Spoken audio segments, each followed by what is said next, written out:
আসসালামু আলাইকুম। কি অবস্থা? সবাই কেমন আছেন?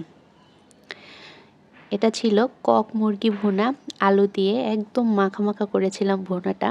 একদমই ঝোলটা মাংসের সাথে লেগে গিয়েছিল। খেতে দারুণ মজা ছিল। কক মুরগিটা একদম শক্ত, শক্ত আর এই মুরগিটা যত জাল করা হবে খেতে তত বেশি মজা লাগে। চিতই পিঠা দিয়ে, চালের রুটি দিয়ে খেতেও আমার কাছে বেশ মজা লাগে। তবে এই মুরগিটা আলু দিয়ে রান্না করেছিলাম আমি একদম ভুনা, ভুনা করে। শক্ত মাংসটা, তাই দাঁত দিয়ে ছিঁড়ে খেতেই ভালো লাগে। হাত দিয়ে ছিঁড়তে গেলে ছিঁড়তে চায় না।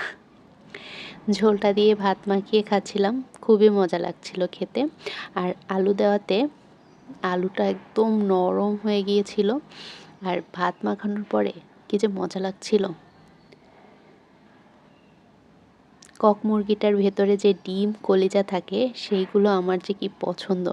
যদিও এর মধ্যে ছিল না, আগেই আলাদাভাবে রান্না করা হয়েছিল। মাংস খাওয়া দাওয়ার পরে হাড়গুলো আমি এভাবেই রেখে দেই। সব খাওয়া শেষে এরকমের হাড়গুলো বসে বসে চিবিয়ে খেতে আমার কাছে দারুণ মজা লাগে। অনেকেই আবার হাড় খেতে পছন্দ করে না, কিন্তু আমি বেশ পছন্দ করি এবং আমি সবসময় খাওয়ার পরে এরকমে বসে বসে হাড় খাই। আর এটা শক্ত মুরগি ছিল, হাড়গুলোও যদিও শক্ত কিন্তু মজা লাগছিল বেশ।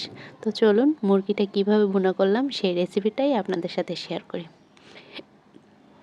পরিষ্কার করে খুব ভালোভাবে ধুয়ে নেওয়া শেষ, সব মশলা দেয়া শেষ, পেঁয়াজ বাটা, আদা বাটা, রসুন বাটা আর হলুদ মরিচ লবণ, তারপরে এলাচি দারচিনি সব দিয়ে এর মধ্যে মাংসটা দিয়ে খুব ভালোভাবে নেড়েচেড়ে কষিয়ে ঢাকনা দিয়ে রেখে দিয়েছিলাম। এরপরে এই যে দেখতে পাচ্ছেন একদম কষা কষা হয়েছে।